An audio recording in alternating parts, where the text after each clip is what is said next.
Makanya Bu, nanti lain kali kalau Ibu ketemu jurik, hantu, cekek Bu. Lain lumpat, ngajerit, cekek. Nggak ada jin bisa nyekek kita. Si suami harus menanggung dosa kalau si suami lalai mengingatkan istrinya. Istri berdosa kalau suaminya tidak sholat, kalau si istri tidak pernah mengingatkan suaminya, tidak pernah menasehati suaminya. Itu mah bukan dosa waris, dia melalaikan kewajiban. Loh kalau istri sudah mengingatkan suaminya sudah optimal, suaminya anggar tersolat, itu tanggung jawab dia dengan Allah. Masing-masing orang hanya akan memikul dosa yang dia perbuat. Itu prinsip pertama. Prinsip yang kedua di ayat 39-nya, wa an laisa lil insan illa masa. Nah, sebaliknya setiap manusia hanya akan memperoleh pahala dari apa yang dia usahakan, apa yang dia perbuat.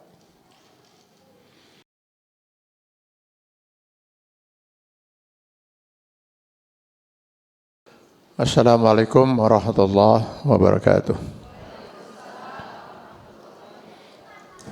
Innal hamdalillah nahmaduhu wa nasta'inu wa nastahdihi wa nastaghfiruh wa na'udzubillahi min syururi anfusina wa sayyiati a'malina. Asyhadu an la ilaha illallah wahdahu la syarikalah wa asyhadu anna Muhammadan abduhu wa rasuluh. Allahumma shalli wa sallim ala rasulina al-karim Muhammad sallallahu alaihi wasallam wa ala alihi wa ashabihi wa man tabi'ahu bi ihsanin ila yaumiddin amma ba'du. Bapak-bapak dan ibu-ibu, seperti juga pada tahun-tahun yang lalu,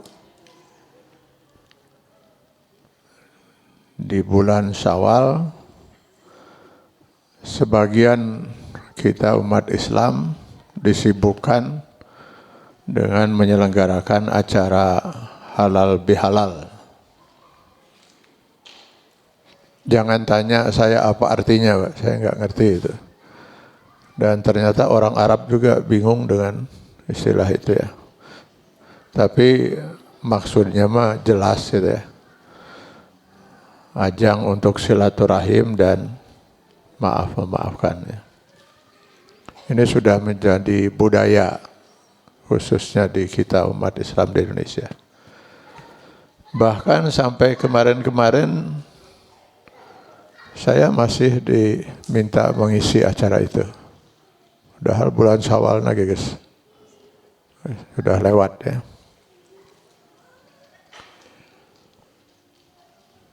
Pertanyaan yang muncul kemudian adalah, bukankah di dalam sebuah hadis Rasulullah SAW menyatakan, man shoma ramadhana imanan wa ihtisaban ghufira lahu ma taqaddama min dzambi. Yang artinya jika ibadah saum Ramadan seseorang itu diterima oleh Allah, jika ya, karena nanti kalau kita baca dalam hadis yang lain, kata Rasul, dari semua orang yang saum Ramadan hanya sedikit yang diterima ibadah saumnya.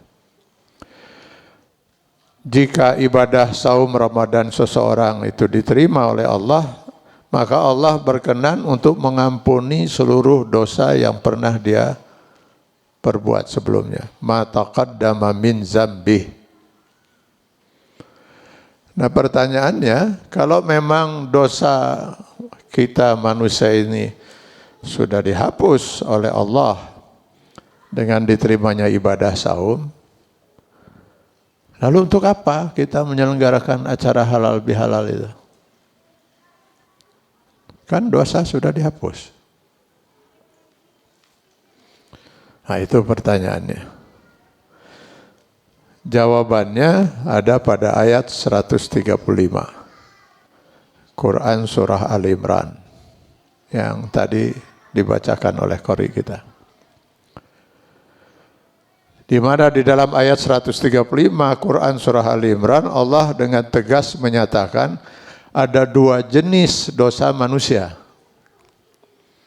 Wallazina iza fa'alu fahisatan aw zalamu anfusahum. Yang pertama, dosa yang dikategorikan sebagai dosa menzolimi diri sendiri. Zolimun li nafsih. Ini dari istilahnya saja sudah bisa mudah kita pahami. Yang dimaksud dengan jenis dosa ini, perbuatan pelanggaran seorang mukmin terhadap aturan Allah, di mana yang rugi hanya diri dia. Tidak ada pihak lain yang dirugikan. Itu sebabnya ketika Adam dan Hawa memakan buah khuldi, lalu mereka sadar.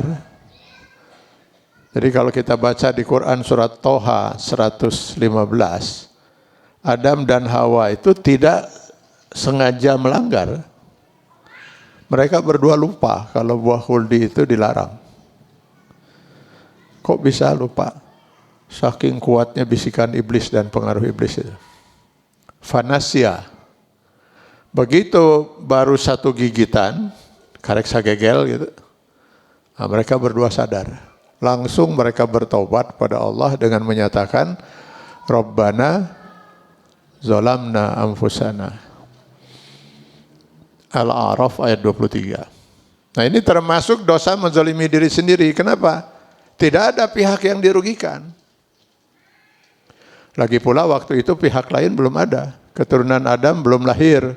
Mereka baru berdua. Dan Islam tidak mengakui adanya dosa waris. Yang makan buah khuldi siapa? Adam dan Hawa. Saya boro-boro makan buahnya. Ningali buah nage henteu. Makanya tolong ya ibu-ibu jangan menanyakan pada saya ari buah khuldi bentukna kawas kumaha. Terus rasana kumaha. Teu apal saya. Cuman pernah saya di Mekah nanya ke tukang buah. Aya buah khuldi. Maksud saya teh heureuy gitu nya. Adon ambak tukang buahnya. Dan pedah can payu. Jadi bagaimana mungkin saya harus memikul dosa dari sebuah perbuatan yang tidak pernah saya lakukan? Tidak ada dosa waris dalam Islam. Islam itu agama yang sangat masuk akal gitu ajarannya itu. Masa orang lain berbuat dosa saya jadi harus mewarisi gitu. Nah, ini perlu saya tekankan, ada dua prinsip yang sangat mendasar dalam Islam yang saya lihat di masyarakat kita masih kurang diperhatikan oleh sebagian itu. Ibu, bapak nanti boleh di rumah dicamkan itu.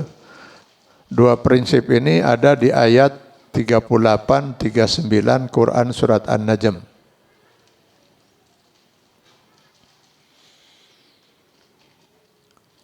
Prinsip yang pertama di ayat 38-nya, an la taziru waziratan wizra ukhra. Itu jelas sekali. Allah menyatakan, zahar, eksplisit, bahwa seseorang tidak akan pernah dituntut oleh Allah untuk memikul dosa orang lain. Gak ada dosa waris. Masing-masing orang hanya akan memikul dosa yang dia perbuat. Itu prinsip pertama. Prinsip yang kedua di ayat 39-nya, wa an laisa lil insan illa masa. Nah, sebaliknya, setiap manusia hanya akan memperoleh pahala dari apa yang dia usahakan, apa yang dia perbuat. Jadi yang beribadah dia yang dapat pahala, yang berbuat dosa dia yang harus menanggung dosanya. Jadi tidak ada mewarisi dosa orang lain, tidak juga bisa ada transfer amal.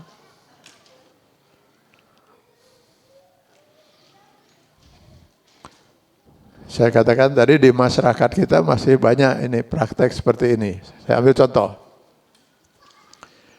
Di pengajian misalnya, lalu ada kegiatan seperti ini.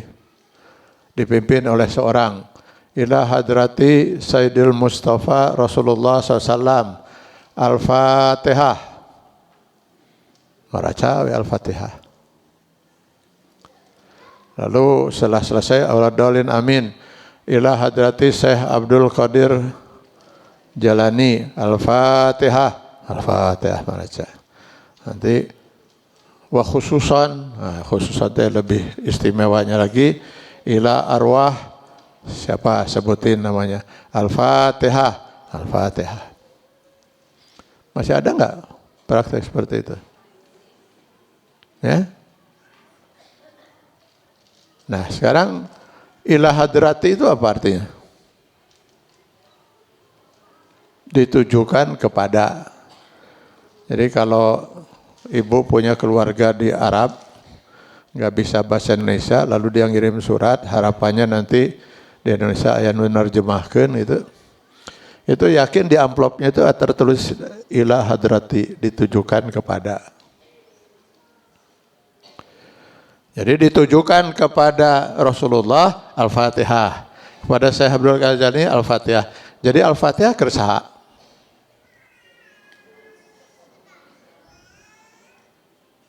Yang baca Al-Fatihah siapa? Kita. Yang berniat kita. Yang dapat pahala ya kita. Yang meninggal berniat ente, maca ente, kira aku jauh-jauh menang pahala. An-Najm 39 tadi menyatakan tidak ada seorang bisa memperoleh sesuatu kecuali apa yang dia perbuat. Sebaliknya tadi, tidak ada seseorang harus memikul dosa orang lain. Jadi masing-masing orang bertanggung jawab dengan apa yang dia perbuat. Masing-masing orang hanya bisa memperoleh pahala dari apa yang dia lakukan. Saya katakan ini praktek ini masih banyak.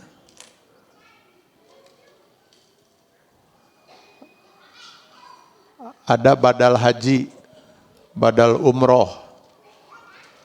Badal haji itu menghajikan orang yang sudah meninggal. Sekarang mari kita urut. Orang ini kenapa dihajikan? Almarhum itu. Pasti jawabannya karena belum haji. Pertanyaan berikutnya, kenapa almarhum atau almarhumah belum haji? Hanya ada dua kemungkinan jawabannya itu. Pertama, selama hidupnya almarhum tidak mampu haji. Nah, kalau seorang tidak mampu haji, berdosa enggak? Tidak haji. Tidak berdosa, sudah aman almarhum. Dah haji mahnya diwajibkan bagi yang mampu, man istata ilaihi sabila. Kalau almarhum sendiri tidak wajib, kenapa sekarang kewajiban jatuh pada yang hidup? Satu, ya. Kemungkinan yang kedua, almarhum mampu sebenarnya beliau itu.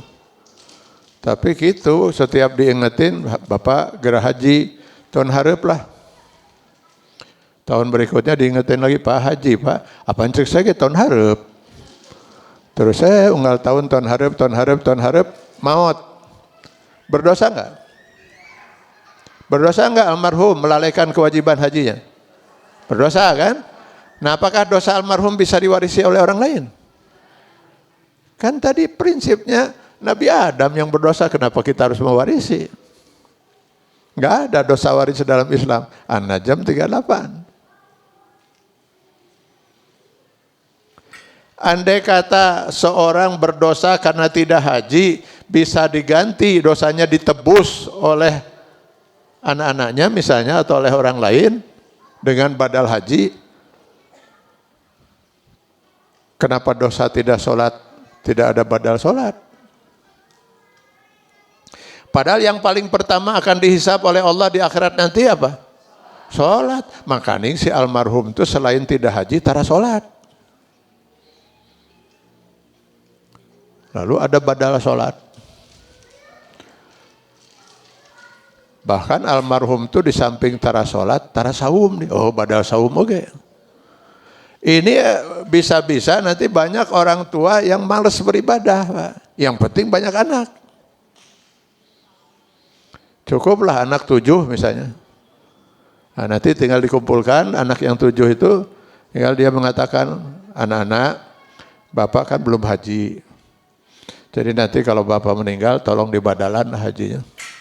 Terus bapak itu 40 tahun, terus sholat. Jadi nanti tolong oleh kalian diatur-atur lah. Jadi nanti usahakan kalian kalau sholatnya 2 kali. Sholat zuhur 2 kali, 1 untuk kamu, 1 untuk ngabadalan bapak. Sama 40 tahun bapak juga terpuasa, jadi tolong itu diatur-aturlah oleh kalian. Maka kata anaknya, untung kalau 7 anaknya itu saroleh, Pak. Ya mah 7 anak turunan bapak napisan. Lalu dia wariskan lagi ke anaknya. Anak-anak, bapak belum haji, terus bapak 35 tahun belum sholat, terus tidak puasa. Tolong nanti diatur-atur oleh kalian. Sekalian nuaki gencan deh. Oh, kebayang itu yang hidup di akhir zaman, numpuk saja itu dosa waris ti bapak, ti aki, ti ada. Prinsip Islam jelas sekali nyata di An-Najm 3839. Masing-masing orang hanya akan memperoleh pahala dari apa yang dia perbuat. Dan ini dijelaskan dalam hadis. Iza mata ibnu Adam in qata amaluhu. Tegas sekali, jelas sekali Rasul mengatakan, jika seorang manusia meninggal dunia, putus amal perbuatannya. Putus dan pengertian apa? Enggak ada yang bisa nambah. Dia enggak bisa nambah amal lagi, sudah putus. Dia nggak bisa beribadah, orang lain nggak bisa ngirim, putus, Pak.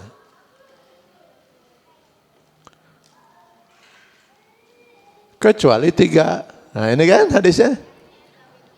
Kecuali 3. Yang pertama apa? Amal jariah. Kenapa ini masih mengalir?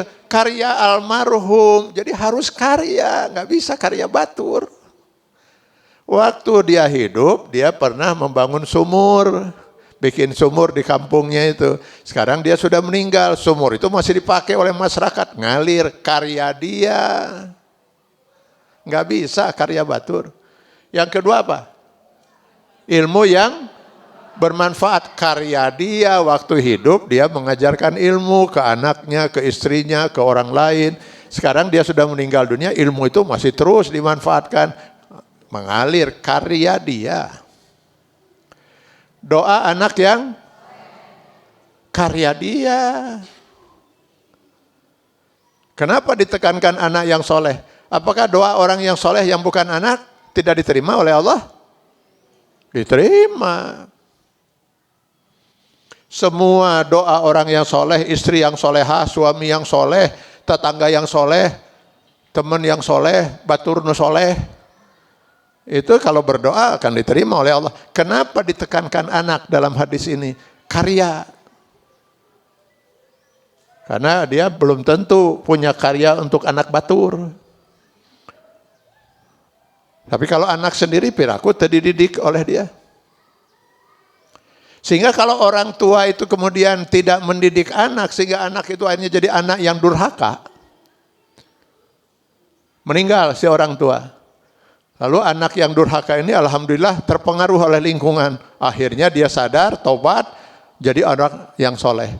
Lalu dia berdoa pada Allah setelah dia jadi orang soleh itu. Ya Allah ampunilah dosa almarhumah ayah ibu saya. Gak ada gunanya, Pak. Gak ada gunanya.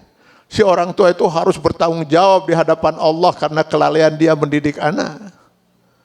Dan iya mah soleh lagi ku batur. Malah dia mendoakan yang mensolehkan dia yang bakal diterima. Harus karya, Pak. Soklah ibu-ibu rek ngahulang. Ya. Jadi jangan pernah kita berharap bahwa kita bisa memperoleh sesuatu yang bukan karya kita.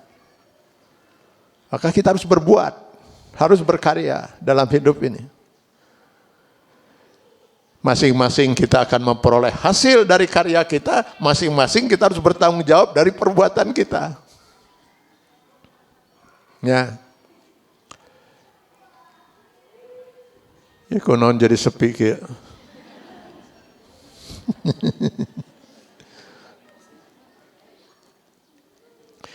Maka termasuklah dosa menzolimi diri sendiri itu apa?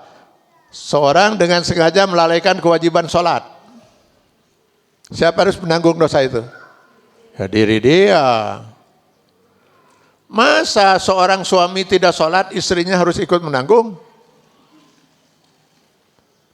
Masa istri tidak sholat, suaminya harus menanggung dosa? Masa anak tidak sholat, orang tua harus menanggung dosa? Masa tetangga tidak sholat, terus kita harus menanggung dosa? Pedah sa-RW, angkring sa-RW teh loba dan teu sholat. Si suami harus menanggung dosa kalau si suami lalai mengingatkan istrinya. Istri berdosa kalau suaminya tidak sholat, kalau si istri tidak pernah mengingatkan suaminya, tidak pernah menasehati suaminya. Itu mah bukan dosa waris, dia melalaikan kewajiban. Loh kalau istri sudah mengingatkan suaminya sudah optimal, suaminya angger teu sholat, itu tanggung jawab dia dengan Allah. Orang tua bertanggung jawab kepada Allah kalau lalai mendidik anak. Loh kalau anaknya sudah dididik secara optimal, mati-matian orang tua mendidik, anak tetap durhaka karena pengaruh lingkungan, masa orang tua harus bertanggung jawab? La yukallifullahu nafsan illa wusa. Allah tidak akan membebani seorang di luar kemampuannya. Itu mah bukan dosa waris. Dia dosa karena melalaikan kewajiban kan itu. Seorang dengan sengaja tidak umroh, tidak haji, tidak saum. Siapa yang harus menanggung dosanya? Diri dia. Proses tobat untuk jenis dosa ini relatif lebih mudah. Kenapa? Dia tinggal bertobat kepada Allah. Kan urusannya hanya dengan Allah. Nggak ada urusan dengan manusia yang lain. Jadi nggak perlu dia harus laporan kepada orang lain. Saya kemarin lalai tidak sholat zuhur, jadi rencananya nanti malam saya mau bangun tahajud sambil bertobat pada Allah. Sekian laporan dari saya gitu. Laporan ke Pak RW, ke Pak Lurah gitu. Ya, tinggal dia bertobat saja, apa urusannya dengan orang lain. Kalau taubatnya itu memenuhi syarat taubat nasuha, At-Tahrim ayat 6, ya ayyuhallazina amanu tubu ilallahi taubatan nasuha, pasti dosa dia akan diampuni oleh Allah. Taubat nasuha itu ada syarat-syaratnya. Pertama, dia harus menyadari dan menyesali perbuatan dosanya. Jadi ngaku ke Allah, Allah saya sudah berbuat dosa.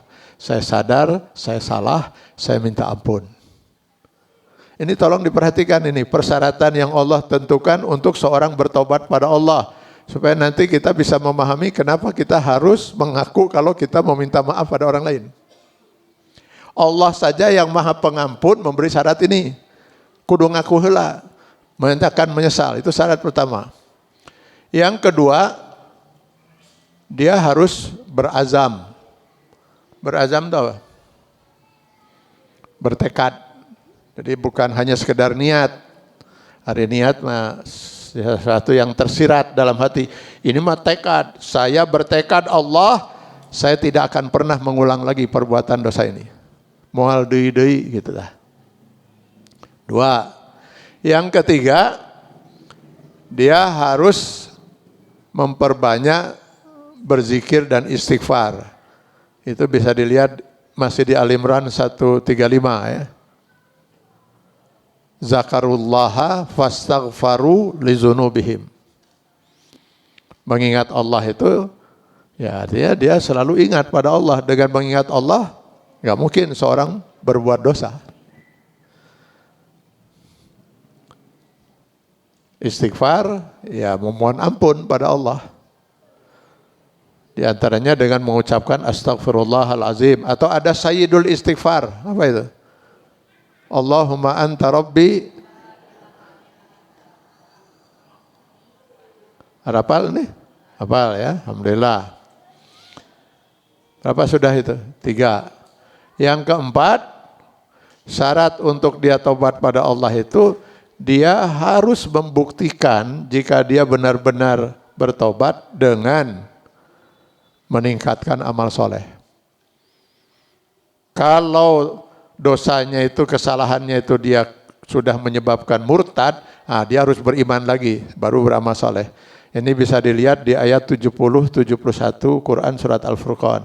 Illa man taba wa amana wa amila amalan solehah. Di ayat 71-nya wa man taba wa amila solehah. Jadi bukti bahwa dia benar-benar bertobat pada Allah itu dia harus lebih soleh daripada sebelum dia berbuat dosa dan bertobat. Jadi kalau sebelum dia bertobat itu jarang tahajud, akhirnya jadi rajin tahajud. Itu bukti bahwa dia benar-benar bertobat. Yang kelima, taubat itu tidak dilakukan saat sakratul maut. Sakratul maut itu apa, Bu? Detik-detik kematian, menjelang kematian. Ini saya sendiri tidak tahu persis ya, apakah detik atau menit ya. Karena kebetulan saya sendiri belum pengalaman. Dan sayangnya setiap yang sudah mengalami, nggak ada yang balik deui terus ngadongeng kumaha gitu ya. Hari ini teh gitu. Ya anggaplah sekitar detik menit lah. Saat itu pintu tobat ditutup. Lamun buku sudah ditutup, tidak ada lagi. Kenapa? Ujian sudah dinyatakan selesai. Nah, karena pada saat sakratul maut, tabir alam gaib dibuka oleh Allah. Silakan baca Quran surat Qaf ayat 22. Laqad kunta fi ghaflatin min haza fakasafna anka ghita'aka fabasarukal yauma hadid. Nah kalau tabir alam gaib sudah dibuka, ya sudah enggak ada ujian.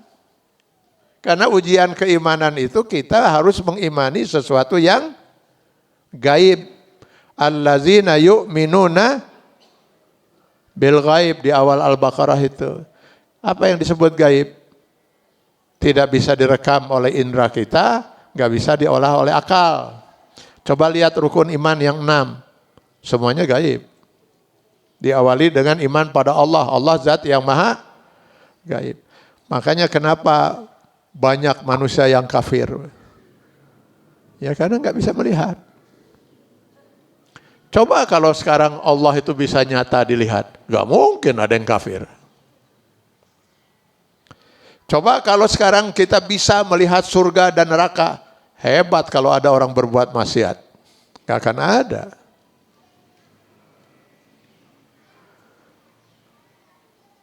Iya mah lamun ya, lamun. Seandainya Malaikat Jibril pagi ini turun. Seandainya ya mah ya, seandainya lamun Malaikat Jibril turun. Lalu kemudian beliau mengatakan, bapak-bapak dan ibu-ibu yang kebetulan hadir di masjid ini, sebenarnya ini rahasia. Ngan karunya olah kanu hadir di dia. Bisi hayang ningali neraka. Saya kebetulan bawa CD rekaman durasi 20 menit. Lalu diputar ya. Lalu kita lihat neraka itu seperti apa gitu. 20 menit. Pertanyaan saya, setelah melihat neraka itu, apa yang akan terjadi? yakin saya pengajian ini bubar. Terus bubar kemudian yang batal wudu, yang terus berwudu, terus parbut dengan Quran, hayang ngaji we terus istighfar di salat deui, naon salat naon ya duha mutlah. Enggak kan boro-boro ingat dunia. Jam 3 sore ada yang nyusul anak-anak, ibu kok gak pulang-pulang, ibu belum makan siang naon eta neraka, astagfirullahaladzim, gitu. Yang membuat kita berani berbuat dosa itu karena belum lihat. Coba kalau kita lihat. Nah pada saat sakaratul maut itu dibuka, terlihat semua itu. Alam gaib, makhluk gaib. Seumur hidup kita bisa gak melihat makhluk gaib? Gak bisa. Makhluk gaib diantaranya apa? Jin, malaikat, makhluk gaib kan? Pertanyaan saya sekarang di masjid ini ada jin gak? Ada? Yakin ayah? Ayah sabaraha? Ya? Engkau yakin? Ayah sabaraha? Insya Allah saya tahu ada sabaraha. Tinggal saya hitung saja ayah sabaraha nu hadir ya. Kan kata Rasulullah SAW, begitu kita lahir, keluar dari rahim ibu kita, Allah langsung mengutus seekor jin. Seorang jin. Sejin. Atau naon dari jinnya? Sejin malah. Langsung mendampingi kita. Sejak lahir. Begitu berojol keluar, jin korin sudah diutus oleh Allah. Dan si jin korin itu jin kafir. Untuk menggoda kita. Maka beratnya hidup itu perjuangan luar biasa. Si jin kafir ini tidak akan pernah meninggalkan kita satu detik pun. Maka digambarkan oleh Rasul seperti darah yang mengalir dalam tubuh kita. Sekarang ada bersama kita? Ada. Di samping ibu saya yakin ada jin. Tekudu silih pelong, bu. Udah teka tingali, nu digigit, nu katingali malah. Aduh.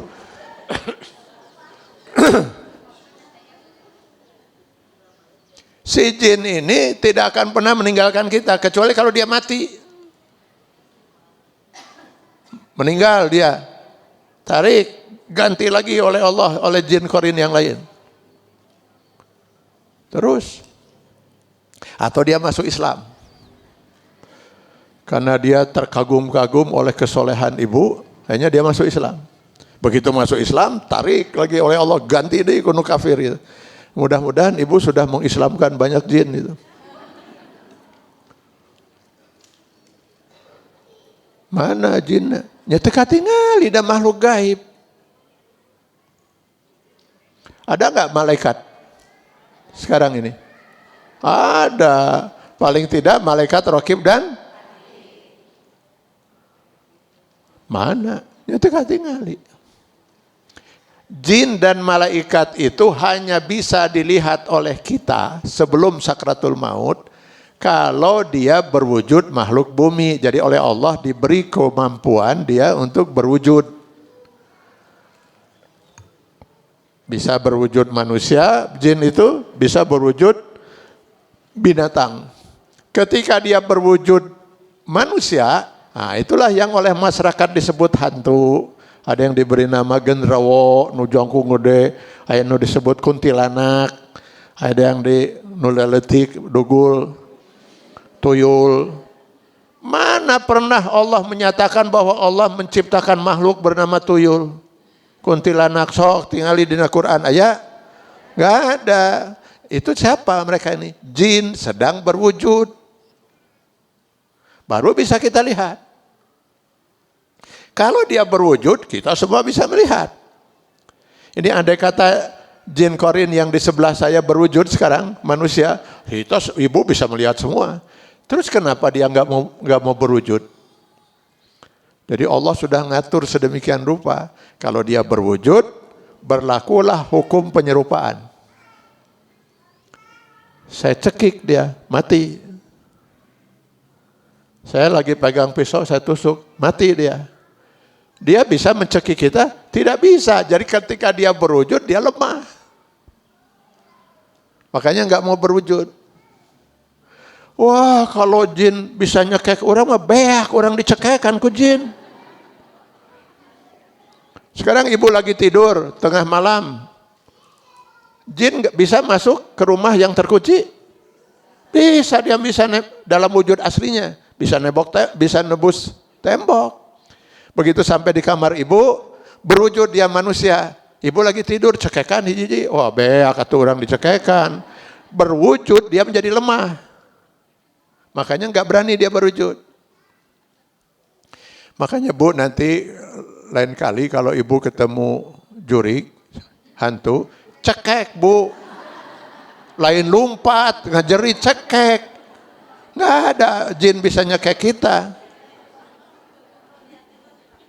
Makanya kenapa cerita orang melihat jin itu, melihat hantu itu kok banyak di wanita. Karena dia tahu wanita itu penakut, karek pakseutik gesieun. Nah, berani dia berwujud. Kenapa banyak anak kecil suka melihat? Pernah anak ibu ngomong itu apa Bu yang di hordeng hidung? Begitu ibu lihat, mana? Tadi ada Bu. Berani dia ke anak kecil, karena dia yakin anak itu nggak mungkin refleks mengambil sesuatu untuk mencelakakan dia. Makin kita berani, makin takut dia berwujud. Makin kita takut, makin berani dia berwujud. Makanya lain kali cekek Bu. Cekek, lain lompat. Jadi pada waktu saat sakratul maut itu terbuka semua. Makanya kalau ibu mendampingi orang yang sakratul maut, sok ngobrol, mau nyambung. Tiba-tiba dia seperti yang bingung gitu. Malaikat yang sebanyak itu, jin yang ada berseliweran bisa dilihat oleh dia. Atau tiba-tiba dia mengatakan, kok almarhumah ibu saya ngagupayan wae. Kita bingung, ngagupayan mana, almarhumah mana. Dia ngelihat ke jendela yang tertutup. Dia sudah nembus itu. Maka pada saat itu setiap orang sudah tahu apakah dia calon surga atau calon neraka. Dari mana? Dari rombongan malaikat yang datang. Jadi sebelum malaikat Israel turun untuk mengeluarkan ruh dari jasad, diawali dengan turunnya serombongan malaikat. Kalau yang calon almarhum atau almarhumah ini seorang hamba Allah yang soleh, yang solehah, seperti ibu-ibu di sini. Ada tarik Bu, amin Bu. Sekarang ini kan pemilu sudah selesai. Jadi nggak usah ragu lah untuk nyebut amin. Baheula lamanya sancan pemilu mana sarariun batur nyebut amin. Batur itu.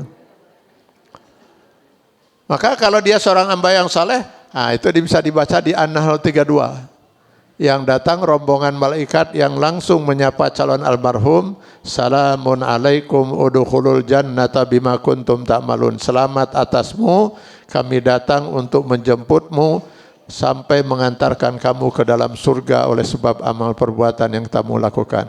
Taulah almarhum, alhamdulillah ahli surga saya. Gak perlu nunggu kiamat. Setiap orang saat sakratul maut, dia sudah tahu apakah calon surga atau calon neraka. Yang calon neraka dari mana tahu? Yang datang rombongan malaikat lain, Al-Anfal 50. Yadribuna wujuhahum wa adbarahum. Yang satu memukul wajahnya, yang lain memukul punggungnya. Itu gambaran siksa sakratul maut.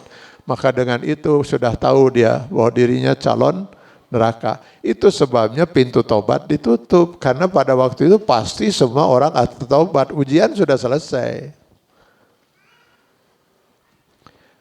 Bapak Ibu kenal Fir'aun tidak?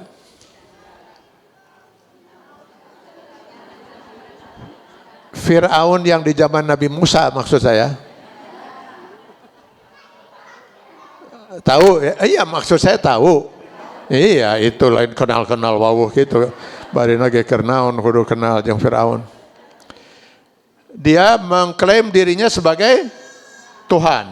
Siap membunuh siapapun yang tidak mau menuhankan dia. Satu keluarga diantaranya pernah dibunuh siapa itu? Keluarga siapa? Masitah. Ya kan? Diawali dengan 4 anaknya direbus hidup-hidup gitu. Masitah tidak berubah. Tuhan saya adalah Allah. Akhirnya Masitahnya pun dibunuh. Terakhir siapa yang mau dibunuh? Nabi Musa dengan Bani Israelnya. Tapi ujung-ujungnya Allah lah yang menenggelamkan Fir'aun dengan pengikutnya di Laut Merah itu. Apa yang terjadi ketika Fir'aun menjelang sakratul mautnya itu? Pada saat sakratul maut sudah datang rombongan malaikat itu menjemput dia di Laut Merah itu, di tengah laut itu. Begitu dia sudah melihat rombongan malaikat ini, langsung Fir'aun berkata, diabadikan Allah dalam Al-Quran, sekarang kata Fir'aun, amantu bila ilaha illallazi amanat bihi banu Israel wa ana minal muslimin. Sekarang saya benar-benar beriman, tidak ada Tuhan kecuali dia. Dia ngaku bahwa dirinya hanya manusia. Sebagaimana yang diimani oleh Bani Israel, dan sekarang saya termasuk orang yang muslim.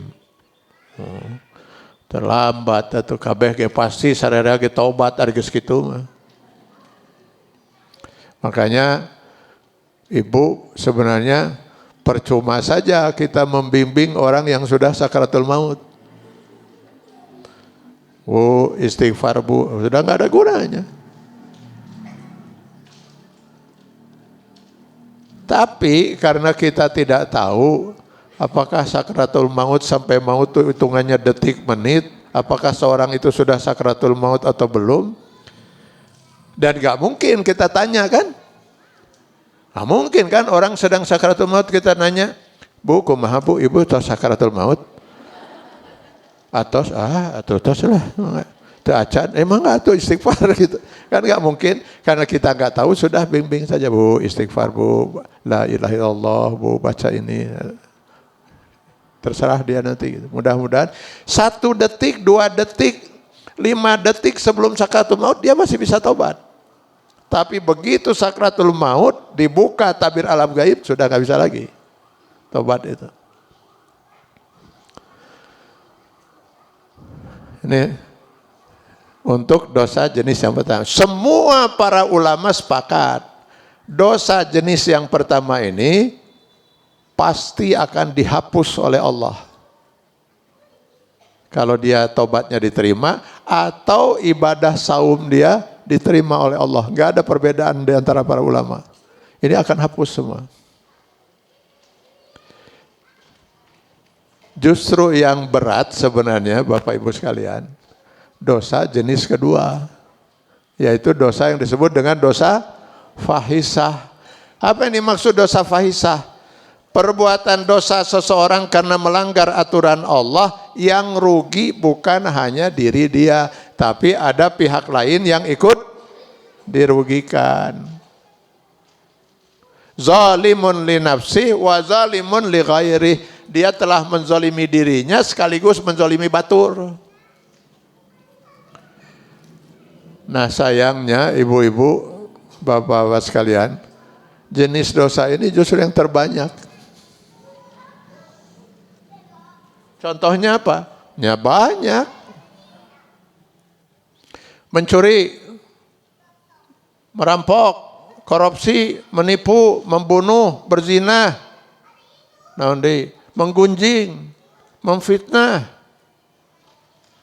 nipu, wah banyak pisan.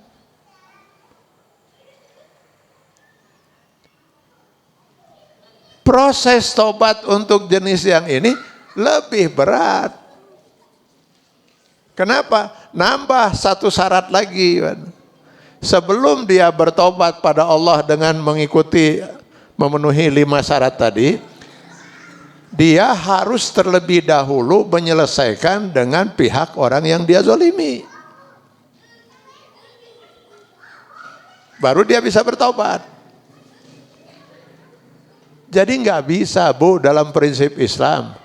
Seorang menyakiti suaminya, suami menzolimi istrinya, orang tua menzolimi anak, anak menzolimi orang tua, seorang menzolimi tetangganya, atau temannya, atau siapa saja. Dia tidak minta maaf pada suaminya, atau pada istri, atau pada orang tua, pada anak, atau pada tetangga. Cuman tengah malam dia tahajud, lalu sambil menangis dia berdoa, ya Allah ampunilah dosa saya. Tadi pagi saya baru menzolimi suami atau menzolimi tetangga. Ini kalau bisa, kalau boleh saya bahasakan, kira-kira Allah itu akan menyatakan begini. Silahkan kamu selesaikan dulu urusan kamu dengan orang yang kamu zolimi. Kalau sudah selesai, baru silahkan bertobat pada saya, kata Allah. Jadi kalau dia sudah meminta maaf pada orang yang dia zolimi, belum tentu juga tobat dia diterima.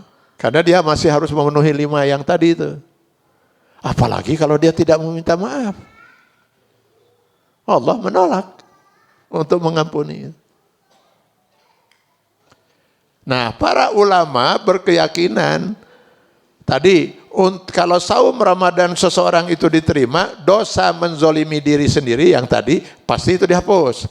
Sedangkan dosa fahisah yang berakibat menzolimi orang lain, ini pun pasti akan dihapus oleh Allah tanpa dia bertobat lagi. Nah ini kelebihannya itu. Asal urusan dengan yang dia zolimi sudah selesai. Karena kita meyakini prinsip ini, itulah sebabnya kita menyelenggarakan acara halal bihalal itu. Harapannya, kalau saum Ramadan kita diterima, dosa menzalimi diri sendiri sudah hapus, dosa fahisah juga siap akan dihapus oleh Allah, asal kita sudah selesai dengan pihak yang kita zalimi. Karena itu, sejak dulu saya mendukung acara halal bihalal ini. Baguslah dibudayakan itu. Walaupun ya harusnya minta maaf dan saling memaafkan itu tidak nunggu bulan Syawal.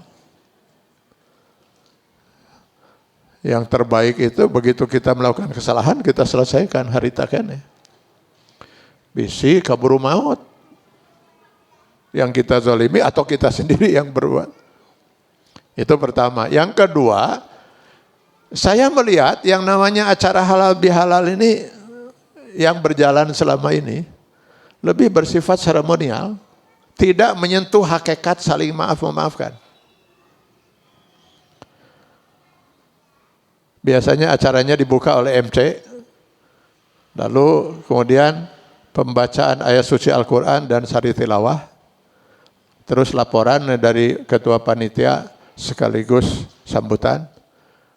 Lalu sambutannya dari Pak RW, Pak Lurah, lamun ayah hadir Pak Camat, kalau di tingkat yang lebih tinggi Pak Wali Kota, Gubernur, Menteri, kemudian gitu. Nah, setelah itu kalau ada ceramah setengah jam, tutup pakai doa. Habis itu unsur pimpinan berdiri di depan, yang lain antri. Antri kersa salaman. Nal aidin wal faizin, maaf lahiratin, ya sama-sama 00, iya 00. Gak bisa banyak cerita, ngobrol, udah panjang antri, pasti ribut, mau di tukang, yo. Nah selesai itu semua, biasanya langsung lontong kari. Itu geus rumus halal bihalal, itu lontong kari. Kalaupun ada mungkin tambahan naon lah gitu ya. Tapi lontong kari mah udah sunnah lah. Itu sunnahna, itu sunnah halal bihalal itu lontong kari. Selesailah acara halal bihalal itu. Andai kata di antara yang bersalaman itu memang tidak ada dosa fahisah, ya nggak ada masalah. Sebenarnya nggak usah saling maafkan juga. Tidak naon, tidak harlontong kari, tidak naon. Tapi kalau seandainya di antara yang bersalaman itu ada dosa fahisah, nggak bisa selesai hanya dengan salaman seperti itu. Mohon maaf lahir batin, ya sama-sama 00, ya sama 00. Sejauh yang saya fahami dalam syariat Islam, yang namanya urusan hablum minan nas itu harus dengan akad ijab kabul yang jelas. Saya ambil contoh sekarang, Ibu, Bapak sekalian. Saya bermaksud menjual. Ibu ada mau membeli? Ada yang mau beli, Bu? Saya mau menjual. Nah, itu kan pasti Ibu nanya, keheula ngajual naon? Makanya saya harus membeli sesuatu yang tidak jelas. Ya kan? Saya mau jual HP. Ah, udah jelas, lain ternyata bukan mobil, bukan motor, bukan ini, HP yang mau dijual. Cukup itu jelas? Belum tentu, belum. Merek naon? Tipe sabaraha? Kondisinya kumaha? Karena ini second. Pernah rusak? Harus jujur saya, tidak pernah. Yang pernah murah 4 kali. Makanya ia tungtuna, ia cacat setik. Rek dijual sabaraha? Ya hayang mah 4 juta lah. Naon HP butut gitu 4 juta. Sok Ibu wani sabaraha? Paling 400 lah. 400 pan casing nawe sabaraha Ibu? Ya sok wani sabaraha tuh? Yang 700 lah. Ya sok mah enggak terjadi jual beli itu kan. Harus jelas dulu barangnya. Enggak bisa kita membeli sesuatu yang enggak jelas. Saudara Ahmad, ini dalam akad nikah, kata wali, Saudara Ahmad, saya nikahkan saudara. Kepada siapa? Terserah saudara. Enggak bisa Pak, Ibu, menyaya akad nikah itu. Saya nikahkan saudara kepada siapa? Fatimah. Keheula, itu di RW urang teh ada 8 Fatimah teh nu mana itu? Fatimah putri kandung saya. Nah, jelaskan dalam akad, Fatimah putri kandung saya. Oh, Fatimah sebenarnya bukan putri kandung saya cuma orang tua asuh. Jadi putri kandung siapa Fatimah? Eta Pak Solihin. Nah, jelaskan, Fatimah putri kandung Pak Solihin. Saya hanya wali hakim. Ini saya perlu mengingatkan ini ya, banyak orang tua asuh mengasuh anak, kebetulan anak itu perempuan sejak bayi, sejak kecil, lalu tidak pernah diberitahu orang tuanya, lalu si anak itu sampai dewasa tahunya itu orang tuanya. Pada waktu menikah, si orang tua ingin bertindak sebagai wali, mau jujur nggak siap kepada anak, takut anak kecewa atau calon mempelai prianya juga kecewa gitu kan. Akhirnya dia bertindak dalam pernikahan sebagai wali itu.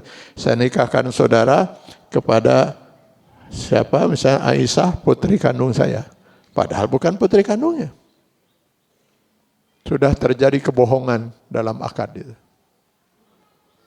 Makanya kalau kita mau jadi orang tua asuh, jangan pernah pisahkan anak itu dengan orang tuanya. Biarkan dia tetap punya hubungan. Ini orang tua kamu, saya mengasuh kamu. Sejak kecil harusnya.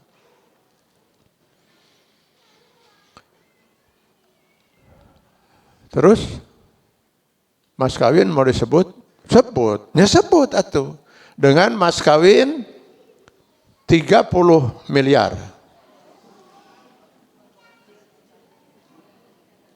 Dibayar tunai? Tunai di mana? Uang muka 5 juta rupiah, Sesana dicicil 40 tahun. Nah, tinggal sekarang calon mempelai pria. Menerima berat ya mah. 30 miliar gaji sabulan dengan sabaraha. Bedok terjadi. Nah, bisa nggak jadi itu akad nikah itu. Oh, ternyata bukan anak kandung yang nggak jadi saya. Bisa. Itu perlunya ijab kabul yang jelas itu. Supaya jangan ada kebohongan. Utang piutang. Bu abdi bade nganjuk sabaraha. Harus jelas. Dibayar iraha. Cara mayarna kumaha. Setelah sepakat, hadirkan 2 orang saksi kata Al-Quran. Catat. Bising ke tengaku yang mana pernah nganjuk. Begitu. Kalau utang piutang, jual beli, akad nikah harus dengan akad yang jelas, ijab kabul yang jelas. Apalagi maaf memaafkan. Padahal ini satu syarat untuk tobatnya Allah. Dan tobat Allah itu adalah salah satu tiket dari tiket kita untuk masuk surga. Masa bisa tanpa akad?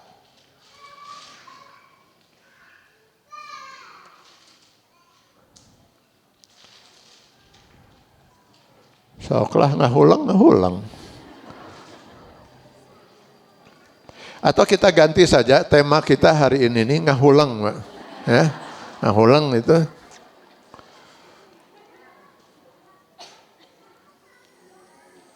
Ini ada, tapi ini terlalu pribadi ya. Tapi saya nggak punya cerita lain, nggak apa-apa ya.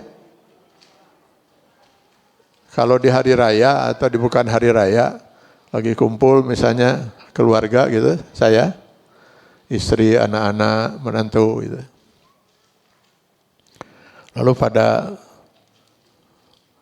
mengatakan, ayah saya minta maaf ya. Saya tanya, istri saya gitu minta maaf, apa kesalahan kamu? Harus dijelaskan, jelaskan. Jangan sabra kali, lamun pernah. Berkali itu pernah dilakukan. Ini harus dijelaskan. Jelaskan. Nanti saya akan pertimbangkan. Apakah saya akan memaafkan atau tidak. Harus jelas si HPT. Nanti saya akan memastikan saya jadi beli atau tidak.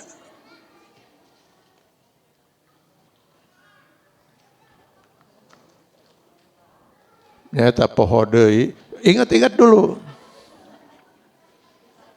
Kalau perlu besok atau lusa atau minggu depan, pokoknya sampai ingat. Saya pun minta kepada istri dan anak-anak, adakah saya pernah berbuat salah yang saya belum minta maaf? Tolong saya diberitahu, bisnis saya besok keburu meninggal dunia. Saya akan segera minta maaf. Kalau itu jelas kesalahan saya itu. Karena kan bisa terjadi begini. Orang sesalaman itu minal aidin wal faizin, mohon maaf lahir batin. Oh iya sama-sama. 00 ya Pak ya? Iya sama-sama. Alhamdulillah ya Allah, alhamdulillah. Cek minta maaf saya. Ada apa saudara? Bapak ingat peristiwa 5 tahun yang lalu Pak? Apa itu? Itu pernah nyebar fitnah pada diri Bapak. Oh itu nggak mungkin saya akan lupakan dalam hidup saudara. Gara-gara fitnah itu rumah tangga saya hancur, karir saya hancur, segala-galanya hancur saya. Saya sampai pernah dirawat di Cisarua 5 bulan stres ya. Karenanya selama 5 tahun ini gak pernah rasanya saya sehari tanpa berdoa pada Allah, ya Allah jangan sampai saya meninggal dunia sebelum kau temukan saya dengan siapa sebenarnya penyebar fitnah itu yang telah menghancurkan hidup saya ini. Dalamun ayeuna aya di hareupeun lamun teu dicekek eta jelema. Kenapa saudara mengingatkan saya dengan itu? Jadi gini Pak, tadi kan kita sudah minal aidin wal faizin, malah istaqbalallahu minna minkum nugas itu, lalu sudah memaafkan, kita sepakat kan tadi 00 kan Pak? Nya kunaon? Saya Pak penyebar fitnah itu 5 tahun yang lalu. Saya kira bukan saudara, mau dihampura. Wah, ada lain. Setelah dia tahu belum tentu dia mau memaafkan.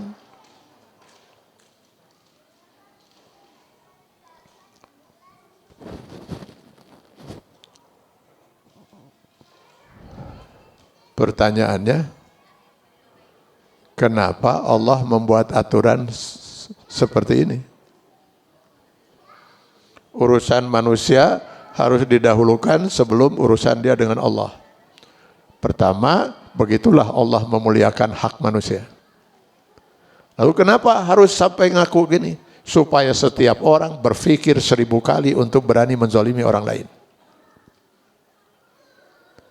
Alangkah tidak adilnya seorang memfitnah orang lain, malah dimasukkan ke media sosial, nyebar semua, dalam hitungan menit sudah ribuan orang membaca fitnah itu. Hancurlah nama orang yang difitnah itu. Sementara yang memfitnah cukup dengan, ya Allah ampunilah dosa saya sudah memfitnah. Selesai. Gimana nasib orang yang dizalimi? Betapa tidak adil. Wayahna kalau mau tobat kudu datang ngaku. Beresiko nanti dia marah. Kalau tidak ingin menghadapi resiko, jangan pernah menzalimi orang lain. Kalau hukum Islam ini dilaksanakan, aturan Allah ini dilaksanakan, siapa suami berani mengkhianati istri? Nggak perlu ibu sibuk mukaan HP salaki itu. Kapan suami ini mau bertobat, dia harus ngaku pada istrinya. Bu, maafkan saya ingin bertobat pada Allah, saya harus menyelesaikan dulu dengan ibu. Kunaon, saya pernah berbuat begini.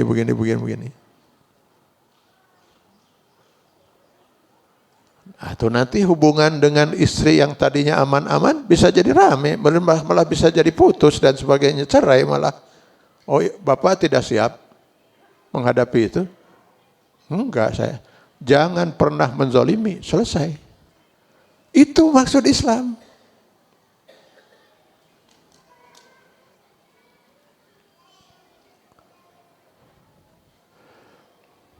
Resep ya, cara repik ya.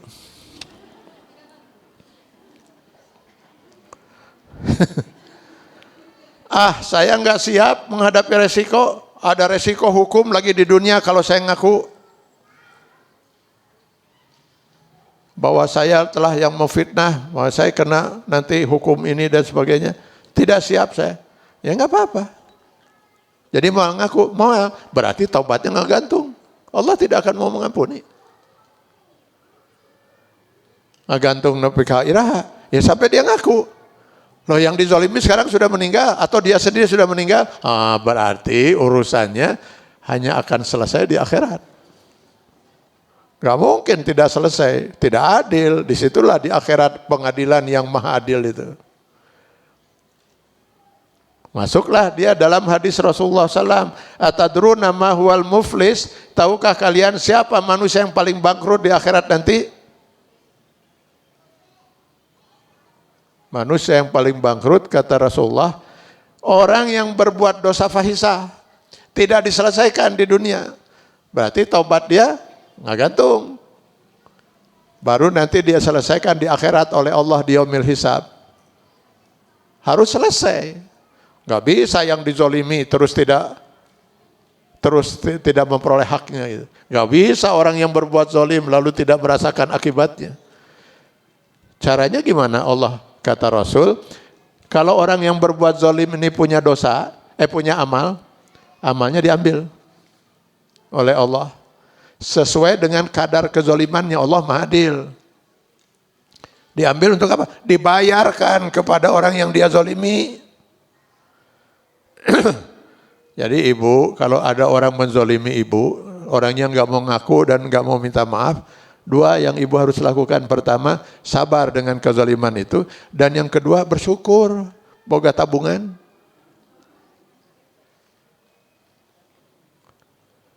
Ayeuna karek dibayarkan ka 3 urang, beak amalna teh. Sementara yang dizalimi aya genep. Lalu yang 3 orang lagi gimana? Da geus beak amalna. Dosa yang 3 orang ini masing-masing akan diambil oleh Allah sesuai dengan kadar kezalimannya untuk ditimpakan pada orang yang berbuat zalim. Amalnya habis, dosa orang lain ditimpakan pada dia. Inilah manusia muflis, kata Rasulullah, manusia yang bangkrut di akhirat nanti. Kalau seorang muslim sadar ini, mendingan dia menghadapi resiko di dunia daripada terancam bangkrut di akhirat. Yang paling aman, jangan pernah berbuat dosa fahisyah itu.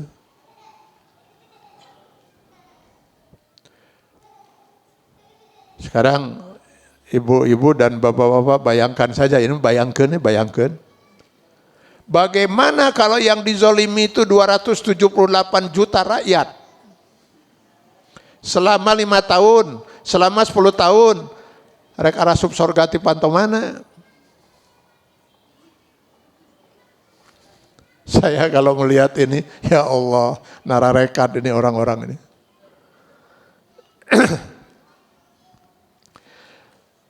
Korupsi dia di Jawa Barat. Berarti dia harus meminta maaf pada sekian juta rakyat di Jawa Barat.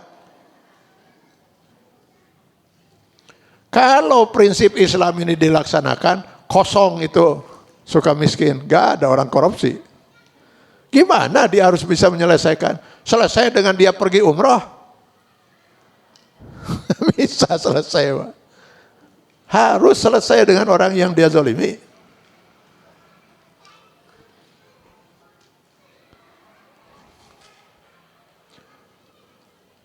Ini mohon maaf ya, saya melihat mungkin dakwah kita ini sering tidak tuntas, Pak. Kenapa bisa tidak tuntas?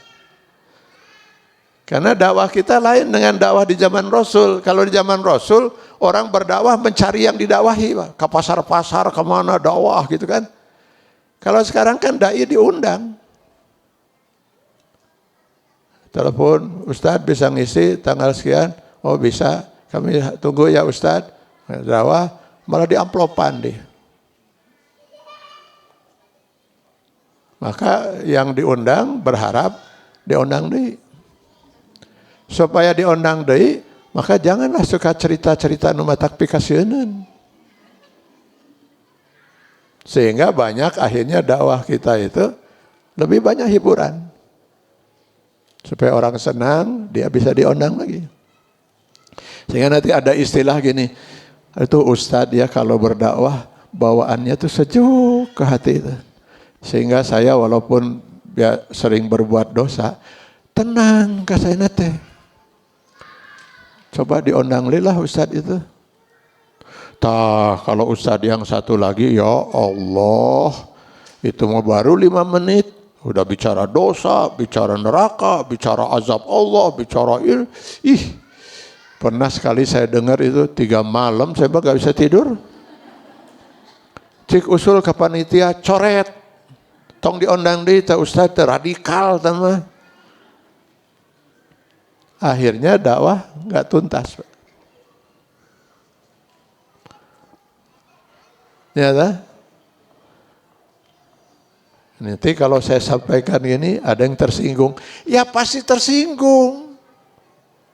Rasulullah menyampaikan tersinggung sampai Rasulullah mau dibunuh, Pak. Berapa kali Rasulullah mau dibunuh itu? Yahudi 2 kali berusaha membunuh Rasul. Pasti tersinggung. Itu yang kalian sembah itu bukan Tuhan. Masa patung disembah-sembah cek Rasulullah. Apa enggak tersinggung? Tersinggung. Harus siap menghadapi resiko itu.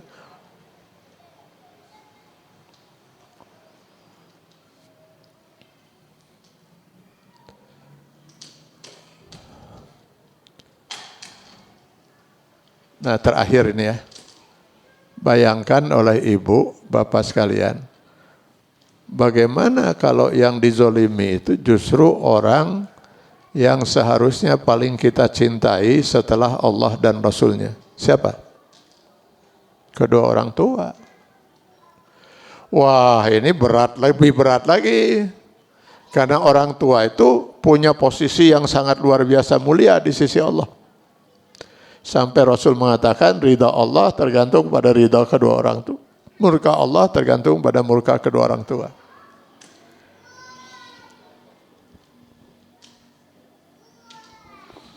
Sekali orang tua murka pada anak, Anak itu tidak mau minta maaf, tidak mau ngaku, tidak menyesal, tidak minta maaf, jangan harap anak itu akan pernah mendapat ridha Allah. Berat itu. Makanya kepada yang hadir sekarang ini, yang andai kata masih punya orang tua yang masih hidup, dan kita pernah berbuat durhaka, izinkan saya berpesan, segera temui orang tua kita. Tidak cukup dengan lebaran minal aidin wal faizin, orang tua mohon maaf lahir batin, iya nah sama-sama sok dalahar itu. Enggak selesai, Pak. Temui orang tua, ayah, seingat saya 5 kesalahan dosa yang pernah saya perbuat pada ayah. 2 tahun yang lalu saya pernah melakukan ini, kemudian saya pernah berbuat itu. 3 saya pernah melakukan ini, 4 ini, 5. Berat saya di hadapan Allah kalau ayah tidak memaafkan, tapi terserah ayah. Harapan saya mudah-mudahan ayah ikhlas memaafkan. Sampai ayah kita mengatakan, nak, untuk 5 kesalahan yang kamu lakukan, yang kamu tadi sebut, ayah ikhlas memaafkan kamu. Baru kita bisa tenang di hadapan Allah. Ibu, seingat saya 3 kali saya pernah bersuara lebih tinggi dari suara ibu. Padahal kata Allah, cuman saja, itu Allah sudah murka. Padahal dari 3 itu saya pernah membentak ibu bahkan. Dan saya yakin ibu pasti sakit hati. Cuman ibu diam. Sekarang saya menyesal, ibu minta maaf, saya tidak akan mengulang lagi, saya akan berjanji untuk itu. Lalu si ibu mengatakan, nak, benar. Kamu sangat benar, nak. Sakit hati ibu oleh kelakuan kamu itu. Tapi karena kamu sekarang sudah minta maaf, berjanji tidak akan mengulang lagi dan seterusnya, ibu ikhlas memaafkan kamu dunia akhirat. Baru kita bisa tenang di hadapan Allah. Sebelum Allah menakdirkan yang lain. Orang tua kita keburu meninggal dunia. Lalu kita mau apa? Datang ke kuburannya. Ngapain? Nangis kita di depan kuburan itu menjerit-jerit, ibu maafkan anakmu. Apa gunanya? Lah ibu kita bukan ada di sana. Yang ada di sana jasad, nggak tahu masih ada apa enggak. Orang tua kita di mana? Yang sudah meninggal. Di alam barzah. Alam barzah itu untuk sampai ke sana melewati segala lapis langit, kata Rasulullah dalam hadis riwayat Ahmad bin Hanbal. Jadi kalau kita mau ketemu harus ke sana. Dan nggak ada yang bisa ke sana kecuali harus meninggal dulu. Jadi gimana kalau ini sudah kadung terjadi? Saya belum pernah sempat akad gitu dengan orang tua. Pertanyaan ini pernah diajukan seorang kepada Rasulullah. Kata Rasulullah, nggak ada harapan untuk si anak durhaka ini bisa selamat kecuali satu. Dia harus berusaha untuk menjadi orang soleh. Setelah itu, jangan pernah berhenti dia dari mendoakan kedua orang tuanya. Mudah-mudahan kesolehan dia dan doa yang terus mengalir bisa menebus dosa dia yang belum terampuni. Hanya itu peluangnya.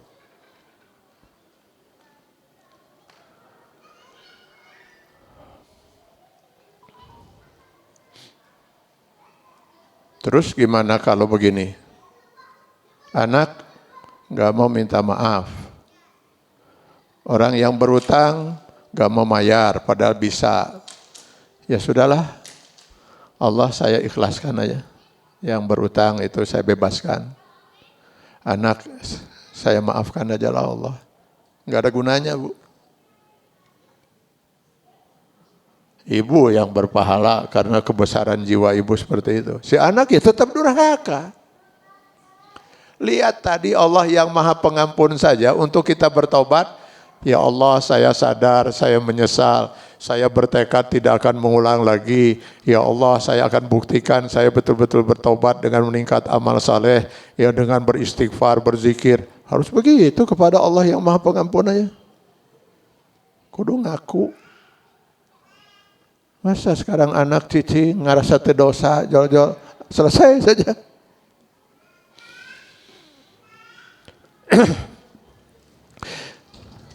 Saya kira inilah yang bisa saya sampaikan. Nanti ngahulengnya silahkan diteruskan saja di rumah masing-masing gitu ya. Mudah-mudahan harapan saya ke depan jangan kita pernah mengenteng-entengkan perbuatan dosa. Berhati-hatilah kita dalam berucap, bersikap, bertindak, membuat kebijakan, membuat keputusan. Jangan sampai hal itu mengakibatkan orang lain terzolimi. Jadi panjang dongengnya. Kita mau ngaku minta maaf ada resiko, tidak mau minta maaf dan mengaku bisa terancam bangkrut. Yang paling aman, jangan pernah menzolimi orang lain. Itulah, baru kita bisa selamat. Saya kira ini yang bisa saya sampaikan. Mungkin ada yang mau ditanyakan, silakan. Baik, terima kasih Ustadz atas materi yang sudah diberikan kepada kita semua. Alhamdulillah ya ibu-ibu ya, banyak sekali hal yang ternyata kita tidak tahu. Alhamdulillah sekarang kita jadi tahu. Terima kasih Ustadz atas ilmu yang sudah diberikan. Mungkin kita akan bagi dalam 2 session ya. Sesi yang pertama untuk 3 pertanyaan. Nah, oke, Bu Kokom ya. Pertanyaan pertama di Bu Kokom, terus ada pertanyaan lain? Ya, Ibu siapa di belakang?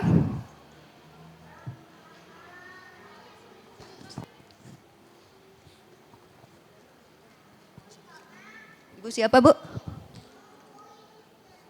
Sela, Ibu Sela ya. Dan kedua terus yang satu lagi, Ibu siapa? Ibu Dewi. Oke, nanti yang sebelah sini belum ada ya. Oke, nggak apa-apa. Ibu Kokom, Ibu Sela, Ibu Dewi ya. Baik, Ustadz mau satu-satu atau langsung dulu pertanyaan 3 pertanyaan atau satu-satu? Satu-satu yang jawab. Oke, baik. Ustadz. Silahkan Bu Kokom. Bismillahirrahmanirrahim. Assalamualaikum warahmatullahi wabarakatuh. Terima kasih atas kesempatannya. Ini yang kaitannya dengan fahsya itu ya. Itu ada di Quran surat Al-Ankabut ayat 45. Utlu ma uhiya minal kitabi wa aqimis sholah innas sholata tanha anil fahsya iwal munkar. Nah dimaksud karena memang orang itu sholatnya rajin, tapi apakah dari lisannya itu termasuk fahsya juga? Karena memang lisan itu susah untuk dikendalikan. Kadang-kadang dilihat oleh mata, langsung lisan mengucap, langsung disampaikan. Nah itu bagaimana untuk menghindari, sedangkan kita untuk mengekang lisan dan perasaan sehingga tadi bisa terjadi dengan kata-kata kita atau kata-kata dia menyakiti hati, terus kita itu malahan ngedumel hati hampura nama, tapi hati tetap gitu tah. Ente narima seperti apa yang tadi katakan Ustadz gitu.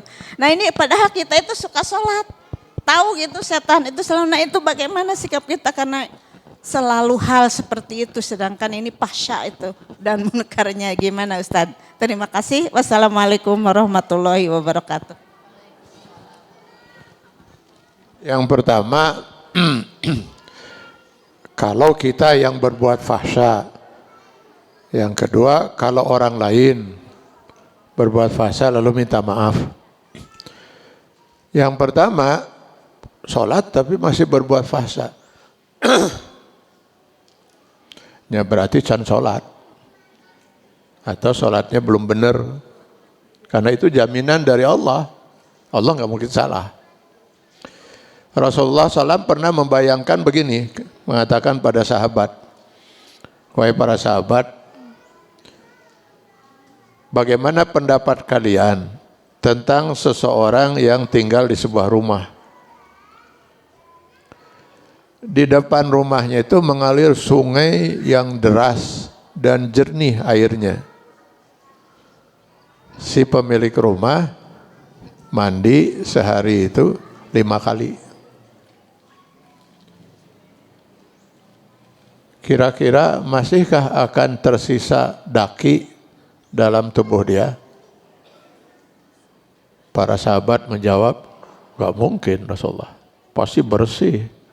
5 kali mandi Setiap hari. Kita mandi berapa kali? 2. Kita kira menteker hoream. Lamun ke hoream sekali mungkin. Bayangkan kalau 5 kali. Nah, seperti itulah kata Rasulullah pada para sahabat, sholat 5 waktu. Kalau sholat ini benar-benar dilaksanakan, nggak mungkin akan tersisa lagi daki-daki akhlak yang tidak baik itu. Nah, itu yang tanha 'anil fahsya'i wal munkar. Jadi kalau seandainya sholat, perbuatan fahsya dan mungkar masih dilakukan, sholatnya yang belum benar. Sholatnya tidak berhasil menghilangkan daki-daki itu.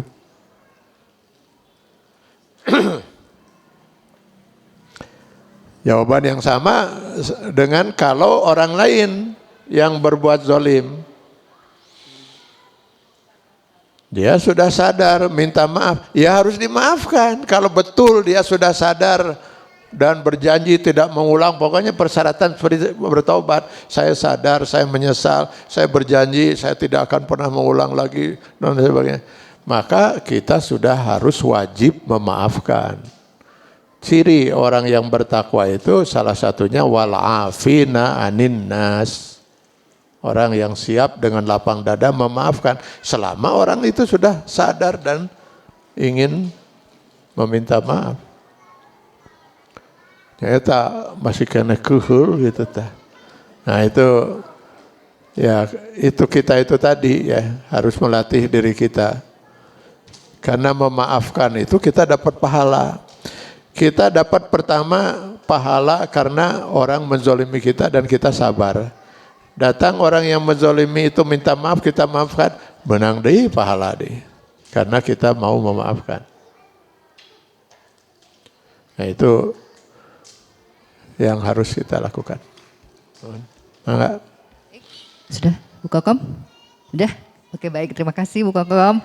Kemudian Bu Sela silahkan.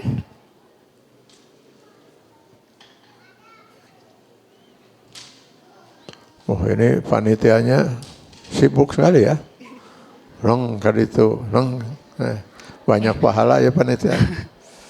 Bismillah Pak Kiai, izin bertanya yang tadi di awal-awal tentang berhaji dan umroh mungkin ya. Jadi gini, misalnya kan berhaji itu wajib bagi yang mampu ya Pak Kiai. Nah saya itu merasa mampu untuk menabung dulu. Akhirnya saya buka rekening dulu, terus saya menabung untuk daftar haji. Tapi setelah saya udah punya uang terkumpul untuk daftar haji, karena haji itu kan nunggunya lama ya Pak Yaya ya. Terus saya ambil uangnya untuk berangkat umroh jadinya. Nah karena pingin segera ibadah di Baitullah gitulah ya. Nah itu hukumnya gimana ya Pak Ustadz? Apakah sama atau gimana gitu? Mohon penjelasannya Pak Ustadz.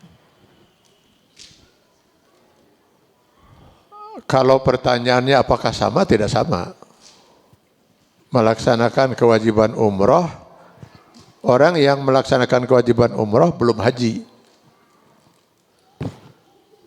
Belum terbebas dari kewajiban haji. Tapi kalau orang yang sudah haji, pasti sudah umroh. Karena untuk melaksanakan haji itu harus dengan umroh. Nanti apakah umroh duluan, ada umroh yang dengan niat hajinya bersamaan, ada yang umrohnya belakangan, ada 3 pilihan kan dalam haji itu. Si umrohnya pasti dia lakukan. Jadi ketika seorang dia sudah pergi umroh, dia belum terbebas dari kewajiban haji. Kalau sudah haji, dia sudah terbebas dari kewajiban umroh. Dua-duanya wajib. Ya itu ya. Hanya yang satu, kalau haji itu selain wajib, dia termasuk rukun Islam yang salah satu rukun Islam yang 5 itu. Jadi ya menurut saya bagus-bagus saja ibu sekarang misalnya umroh dulu gitu kan. Ya karena masih sekian tahun lagi untuk haji sambil nabung lagi maksudnya gitu kan. Ya nggak apa-apa. Bahwa nanti misalnya akhirnya nggak sampai umur kita dan nunggunya juga 15 tahun ya sudah, berarti kita tuh belum wajib untuk haji. Yang namanya haji itu wajibnya itu ketika kita mampu. Mampu itu bukan hanya harta. Mampu harta, ada yang mampu harta fisiknya tidak mungkin, nggak mampu, dia nggak wajib. Benghar tapi fisiknya nggak memungkinkan dia untuk haji. Ada yang fisiknya memungkinkan, harta ada, perjalanan nggak aman, nggak wajib bagi dia. Terancam nyawanya dalam perjalanan, nggak wajib. Aman perjalanan, tapi kudu nunggu giliran, ya nunggu giliran. Jadi nggak wajib sekarang, nunggu giliran 15 tahun lagi. Nanti wajibnya pas kena giliran. Jadi kalau selama dia menunggu itu meninggal dunia, dia nggak berdosa. Berpahala pisan.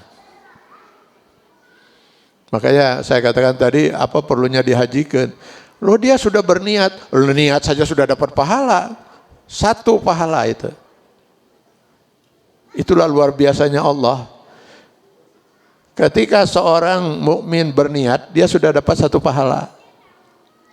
Ibu berniat sekarang, saya besok mau bersedekah pada fakir miskin 500.000. Allah sudah perintahkan pada malaikat, tulis. Sudah dapat pahala kita, seolah-olah sudah bersedekah itu.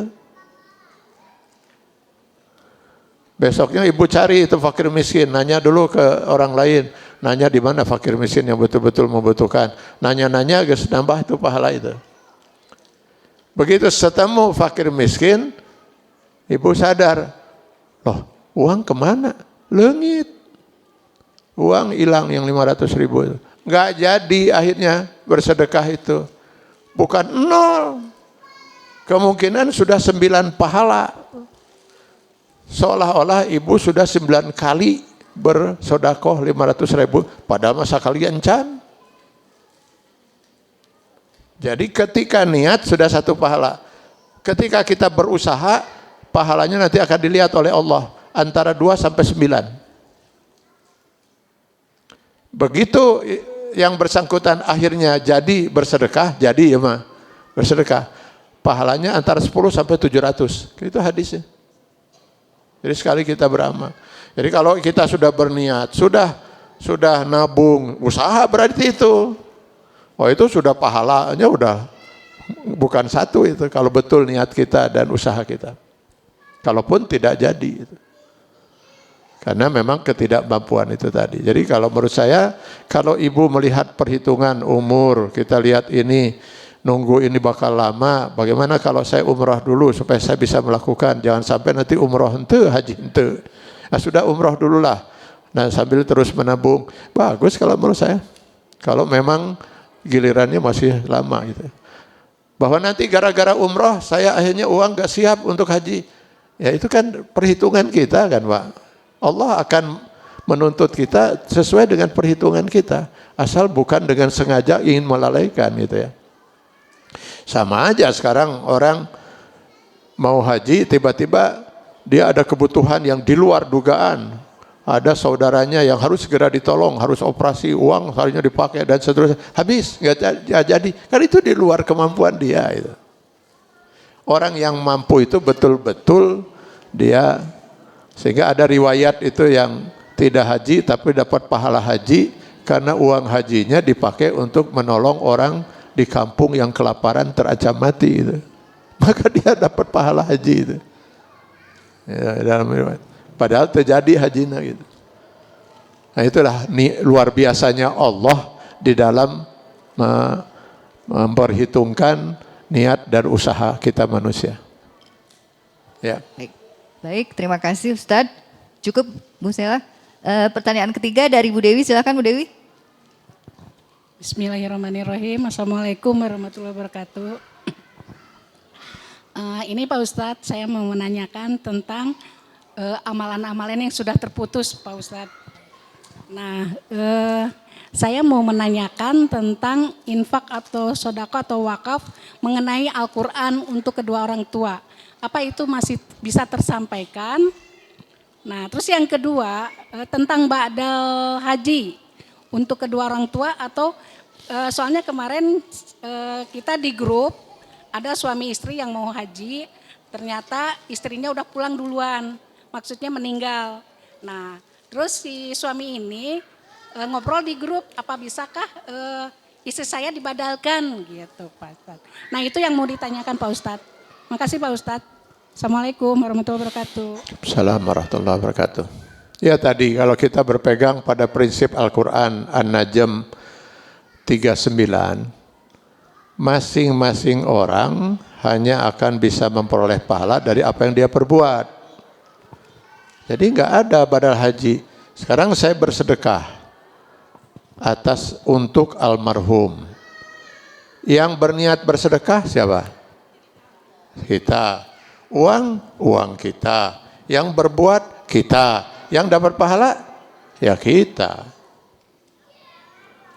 Jadi apa yang bermanfaat untuk almarhum? Sebenarnya ini kuncinya. Kalau kita ingin berbuat sesuatu untuk almarhum yang sudah meninggal, kuncinya itu diterimanya doa kita. Jadi kita yang berusaha untuk soleh, bersedekah, pergi umroh, haji, banyak lagi berbuat amal supaya kita menjadi orang yang soleh. Kalau kita soleh, doa kita dikabul tidak oleh Allah? Pasti dikabul, itu janji Allah. Nah doa kita itu kemudian pada waktu haji misalnya kita berdoa, ya Allah ampunilah dosa almarhum, almarhumah, ayah ibu saya, masukkan mereka berdua ke dalam surga. Lalu Allah kira-kira menjawab begini, karena kamu soleh sesuai dengan janji saya kabulkan. Selesai. Orang tua kita itu sedang nunggu itu. Jadi kita yang harus banyak berbuat supaya kita soleh. Al-Baqarah 186 itu janji Allah. Wa iza salaka ibadi anni fa inni qarib ujibu da'watad da'i idza da'an. Jika hamba-hambaku bertanya padamu Muhammad, sesungguhnya aku dekat, saya akan kabulkan doa orang yang berdoa padaku. Siapa yang bakal dikabulkan? Orang yang dekat dengan Allah. Siapa? Ibad. Ibad ini istilah orang-orang nusaroleh. Jadi kita yang berusaha soleh. Maka saya ketika membimbing jemaah umroh atau haji, kalau haji sudah jarang sekarang, karena kalau membimbing memang harus fisik udah sangat siap gitu ya. Saya sering mengatakan pada para jemaah yang ikut bersama saya, nih daripada bacaan doa eta di buku manasik nu teu apal-apal ngarti ge henteu, tutup itu buku manasik, ikuti arahan saya. Nah, di antaranya dalam tawaf itu saya arahkan, nih putaran ketiga misalnya gitu ya, khususkan doa kedua orang tua. Satu putaran saja. Ya Allah, Rabbi firli wali walidayya warhamhuma kama rabbi. Ya Allah, ampunilah dosa. Wah, bahagianya orang tua kita. Andai kata kita waktu itu soleh, diterima, selesai orang tua kita masuk surga. Ada seorang, kata Rasulullah SAW, sedang disiksa di alam kubur. Itu hadisnya begitu. Tiba-tiba malaikat berhenti menyiksanya. Atoh bener, kabayang atohna kawas kumaha. Lalu dia bertanya kepada malaikat, kenapa tiba-tiba saya berhenti disiksa? Kata malaikat, kamu sekarang gak jadi masuk neraka. Kamu sekarang ahli surga. Dia bertanya lagi pada malaikat, kenapa tiba-tiba saya jadi ahli surga? Sebelumnya saya sudah ditetapkan ahli neraka, bahkan sudah disiksa. Jawab malaikat, karena Allah sudah mengampuni seluruh dosa kamu. Makanya kamu sekarang ahli surga. Dia masih penasaran, bertanya lagi, kenapa tiba-tiba Allah mengampuni seluruh dosa saya? Karena Allah sudah mengabulkan doa anak saleh yang kamu tinggalkan. Itu yang ditunggu teh. Lain dihajikan, diieukeun, disodakohkeun, dinaon. Kita yang harus soleh. Kita yang haji, kita yang umroh, kita yang sodakoh, kita yang berbuat baik supaya soleh. Orang tua kita cuma nunggu satu doa singkat aja. Ya Allah, masukkan orang tua saya ke dalam surga. Mangga, cek Allah, selesai. Nah itu jadi kuncinya sebenarnya itu. Ada yang lain nggak tadi? Cuman itu ya Bu ya? Bagaimana Bu Dewi? Sudah cukup? Cukup? Oh, alhamdulillah, terima kasih. Sudah cukup Ustadz. Jadi wakaf untuk kedua orang tua, misalnya atas nama kedua orang tua itu bagaimana Ustadz? Gimana? Wakaf atas nama kedua orang tua? Iya, nggak usah. Oke. Jadi wakaf ya kita. Yang perlu kita jaga itu kalau orang tua kita mewakafkan. Misalnya orang tua kita mewakafkan, misalnya mewakafkan apa? Quran. Mewakafkan apa misalnya. Nah, itu kan karya almarhum. Supaya karya almarhum itu terus mengalir, kita jaga. Supaya Quran itu jangan segera hancur, sobek. Atau misalnya almarhum membuat sumur, meninggal. Nah supaya sumur ini terus bisa bermanfaat, kapan sumur ini misalnya sudah mulai rusak, betul kan? Supaya sumur itu terus bisa bermanfaat, itu yang kita bisa lakukan. Harus karya dia. Harus karya almarhum. Baik, terima kasih Ustadz. Ini berhubung waktu jadi kita batasi. Ada ada satu pertanyaan lagi dari ibu-ibu. Baik, satu ya. Ini ada titipan dulu ya, pertanyaan dari jamaah kita. Ustadz, bagaimana kalau seseorang sudah mampu dari segi ekonomi dan malah berlebih tapi tidak mau menunaikan ibadah haji dan pergi umroh? Dengan alasan berbagai macam dan ia dan keluarga diuji dengan sakit bertahun-tahun, apakah itu bentuk ujian atau peringatan dari Allah? Saya jawab pertanyaan itu dengan ungkapan Sayyidina Ali radhiyallahu an.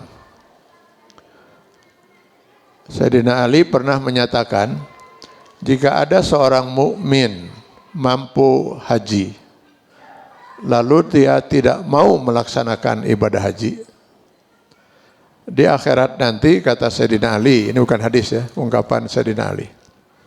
Di akhirat nanti, yang bersangkutan akan diberi kesempatan oleh Allah untuk memilih. Apakah dia ingin mati sebagai Nasrani, atau sebagai Yahudi, atau sebagai Majusi. Nah, pilih salah satu itu. Berat itu. Sebab aneh kalau ada seorang mengaku muslim tapi nggak mau haji, itu aneh itu. Sebab pada umumnya orang muslim itu sampai mati-matian jual ini jual itu, nabung ku hayang-hayang haji. Jadi aneh kalau ada seorang muslim tidak mau haji, ada masalah besar itu dalam keimanan dia. Pasti ada masalah besar dalam keimanan. Orang yang tidak pernah sholat saja karena haji hayang. Maka setahu saya yang saya tahu ini, ada 2 orang yang Islamnya itu dimulai dari haji, sahabat saya. Ya saya jadi sahabatnya setelah dia haji, dia terus menghubungi saya ingin mengislamkan dirinya. Gitu. Yang satu sudah almarhum, dua-duanya sudah almarhum. Jadi waktu dia mau haji, itu ditertawakan oleh teman-temannya. Dengar kamu mau haji? Iya, kenapa emang? Apa dirinya teh sholat ketara? Al-Fatihah wa ita lempongnya. Ditertawakan. Akhirnya dia tetap pergi haji. Setelah haji 180 derajat itu berubah. Lalu dia bertekad tahun depan saya haji lagi dengan istri saya. Waktu itu belum ada kuota yang susah seperti sekarang ini. Haji lagi dia. Itu ada yang satu lagi juga udah almarhum. Dulu pengacara terkenal di Bandung. Istrinya, istri yang kedua. Dengan istri yang pertama cerai. Istri yang keduanya itu Katolik. Nah, memang dia nggak peduli dengan itu. Memang jauh dari agama. Memang dari awalnya itu. Haji dia. Jadi sampai di Tanah Suci sudah haji. Sebelum pulang dia telepon istrinya. Saya pulang tanggal sekian. Sampai di Bandung. coba kamu usahakan sebelum saya sampai di Bandung kamu sudah masuk Islam. Kalau tidak, silahkan tinggalkan rumah. Merubah Islamnya karena haji itu. Maka istrinya segera masuk Islam. Dan betul, begitu pulang itu luar biasa dia melaksanakan kewajibannya sebagai seorang. Jadi saya tahu saja yang saya kenal itu ada dua. Dua-duanya saya kenal setelah mereka sadar, terus menghubungi saya, minta diarahkan, dibimbing, lalu cerita pengalamannya. Dua-duanya udah meninggal. Nah yang kedua itu istrinya sampai sekarang solehah, betul. Alhamdulillah. Jadi ada yang malah Islamnya itu dimulai dengan haji. Karena itu jangan pernah kita tutup peluang orang untuk dapat hidayah. Jadi mungkin hidayahnya muncul dari sana dulu gitu. Kamu sholat saja belum kok mau haji, biarkan aja. Kan bukan rukun Islam yang pertama syahadat, sholat, zakat, saum, haji, bukan harus urutan begitu, Pak. Bisa saja orang malah mulainya dari haji baru mulai sholat itu. Mungkin banyak, yang saya tahu ada dua itu yang saya kenal. Yang betul-betul keislamannya itu dimulai dari yang pertama itu pengusaha itu, dia pengusaha. Dan subhanallah ya, berubah total sampai akhirnya dia berniat pada saya ingin bangun masjid. Dan seterusnya di usia 45 tahun sedang duduk di kantornya makan siang dengan anak kedua kalau nggak salah. Jatuh aja. Bawa ke rumah sakit, nggak tertolong, meninggal usia 45. Semua orang yang kenal dengan almarhum menyatakan husnul khotimah. Sampai istrinya tuh nggak mau nikah lagi, padahal masih tergolong muda gitu ya. Sampai dia mengatakan istrinya kepada saya, ya Allah, saya baru merasakan punya suami itu hanya baru 2-3 tahun. Dulu saya nggak merasa punya suami gitu. Beragajul lah, kumaha, pulang nggak jelas. Tiba-tiba berubah, kok baru 3 tahun malah pergi meninggalkan saya. Rasa kehilangan betul gitu. Itulah. Jadi hidayah bisa dari sana. Jadi aneh kalau ada seorang muslim sampai tidak mau haji gitu. Tapi ya kalau sampai dia tidak yakin, kata Sayyidina Ali pilihannya itu Nasrani, Yahudi atau Majusi. Berat itu. Kecuali kalau hoream. Nah kalau hoream tidak menggugurkan iman. Ya berdosa besar. Baik. Baik, terima kasih Ustadz. Ya. Ternyata karena waktu sudah ini, mohon maaf ya Bu. Nanti insya Allah di lain kesempatan ya. Baik Ustadz, berhubung dengan waktu yang sudah semakin sempit karena masih akan dibersihkan. Bisa ditutup dengan doa Ustadz, silahkan. Baik, Bapak-Bapak dan Ibu-Ibu sekalian, untuk doa kita kali ini saya mengajak Bapak Ibu secara khusus kita mendoakan saudara-saudara kita yang masih terus terzolimi di Palestina sana. Mudah-mudahan Allah segera membebaskan mereka dari kezaliman dan kebiadaban Zionis Israel. Kita sama-sama berdoa dan saya menghimbau gitu, kalau belum dilaksanakan, tolong diajukan ke DKM masing-masing untuk kita terus menyelenggarakan doa kunut nazilah ya di sholat-sholat fardu kita yang dibaca zahar lah paling tidak. Mudah-mudahan doa kita yang mengalir itu bisa Allah kabulkan untuk kemerdekaan saudara-saudara kita. A'udzubillahi minasyaitonirrajim. Bismillahirrahmanirrahim. Alhamdulillahirabbil alamin. Wassalatu wassalamu ala asrofil mursalin wa ala alihi wa ashabihi ajmain. Allahumma innaka afuwun karim tuhibbul afwa fa'fu anna ya karim. Allahumma ighfir lana wa liwalidayna warhamhuma kama rabbayana shighara. Wadkhuluhuma fi jannatika an-na'ima ma'asy-syuhada'i was-salihin wa ma'a nabiyyikal mursalin bi rahmatika ya arhamar rahimin. Allahumma aizzal Islam wal muslimin wa azilla syirka wal musyrikin Allahumma ansur ikhwanana al-muslimin al-mujahidin fi Palestin minal yahudil ghasibin wa minas salibin al-haqidin wa min sairi a'da'il islam wal muslimin. Allahumma dammiril yahuda wa Israel wa sattid samlahum wa farriq jam'ahum. Allahumma inna alaika bihim fa innahum la yu'jizunaka ya zal jalali wal ikram. Allahumma wahhidis sufufal muslimin wa sabbit aqdamahum wa anzilis sakinata fi qulubihim. Allahumma jma' qulubal muslimina fi kulli makan ya sami'ad du'a ya zal jalal wal ikram. Rabbana atina fid dunya hasanah wa fil akhirati hasanatan wa qina azaban nar wa adkhilnal jannata mal abrar ya aziz ya ghaffar ya rabbal alamin. Subhana rabbika rabbil izzati amma yasifun wa salamun alal mursalin walhamdulillahi rabbil alamin.